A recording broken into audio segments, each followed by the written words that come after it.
Welcome back. Today we're making homemade Girl Scout Samoa's cookies. These cookies have been on my baking bucket list for a while now, and we're finally going to make some, so let's get started. To a bowl, we're going to add in half a cup of softened butter and 1/3 of a cup of sugar.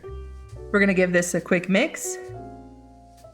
Next, we're going to add in 1 1/4 cup of all-purpose flour and 1/3 of a teaspoon of baking powder. If you're like me and you don't have a 1/3 teaspoon, add in a heaping 1/4 teaspoon instead. Lastly, 1/4 teaspoon of salt. Give everything a quick mix. At this point, your dough isn't going to come together. Don't panic. We still need to add in our secret ingredients. It's not really secret. Add in half a teaspoon of vanilla and 1 tablespoon of cold milk. Now your dough should come together, like so, stuck in our beater. We're gonna gather up our dough and flatten it up a bit. We're gonna toss this in the fridge to chill for about an hour or in the freezer for 20 to 25 minutes. Okay, our dough has had a chance to chill. Sprinkle some flour on your work surface. If you attempt to roll out your dough right now, it's gonna crack.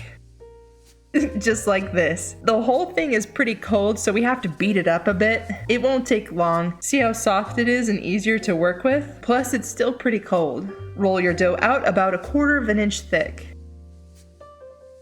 I'm using this letter O cookie cutter. It's the perfect size for this project. This is from the Wilton cookie cutter set. There's 101 pieces. The set comes with numbers, alphabets, and holiday cookie shapes. I love my set, I use it all the time. If you don't have this, you can use a biscuit cutter or a donut cutter. Also to note, these cookies do not spread. I don't know why I spaced mine out so far apart on the baking sheet.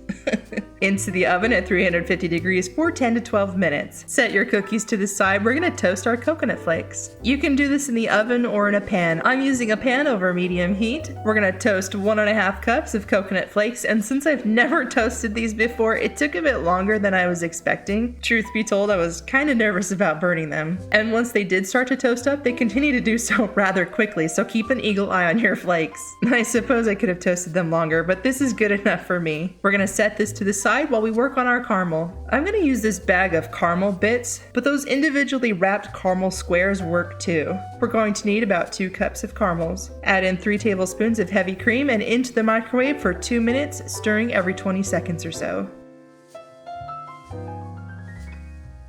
Once your caramel is melted, we're going to add in half a teaspoon of salt and 1 teaspoon of vanilla extract.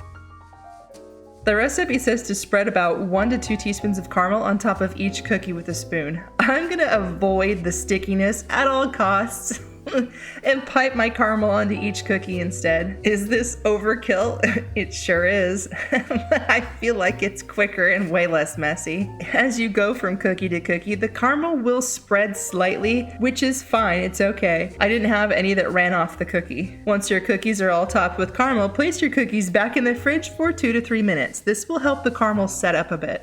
While those are in the fridge, grab your remaining caramels and add in the toasted coconut flakes plus any leftover caramel that was in your piping bag. Now, I really wanted this to work. I was hoping I could pipe the coconut on with a large piping tip. I hate touching sticky stuff like caramel for long periods of time. And even though I knew it was a long shot, I still wanted to try it, and it didn't work.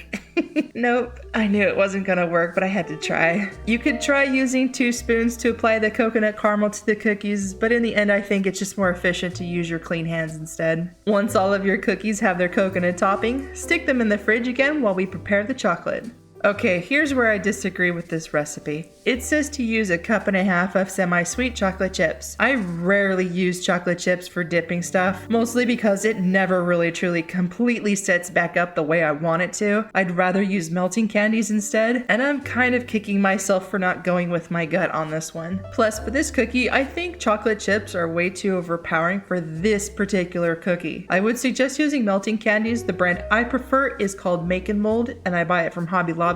I use it all the time for dipping strawberries, cake pops, and doing my cocoa bombs. Next time I make these, I will definitely be using that instead of chocolate chips. Once you've dipped each cookie, take your leftover chocolate and drizzle some on top. Pop these in the fridge to help that chocolate set, and then they're good to go. I will say this, aside from the sticky assembly and wishing I had used melting candies instead of chocolate chips, these came out great. Everything about this cookie screamed the perfect texture and taste. Overall, this cookie checked all the boxes for me. Would I make these these again? Yes, I would, but only for special occasions or maybe my birthday. I'll insert an ingredients list right here for those that want to make this. Thanks for watching, and if you like this video, I hope you give it a thumbs up. Don't forget to subscribe so you don't miss out, and I'll see you all in the next video.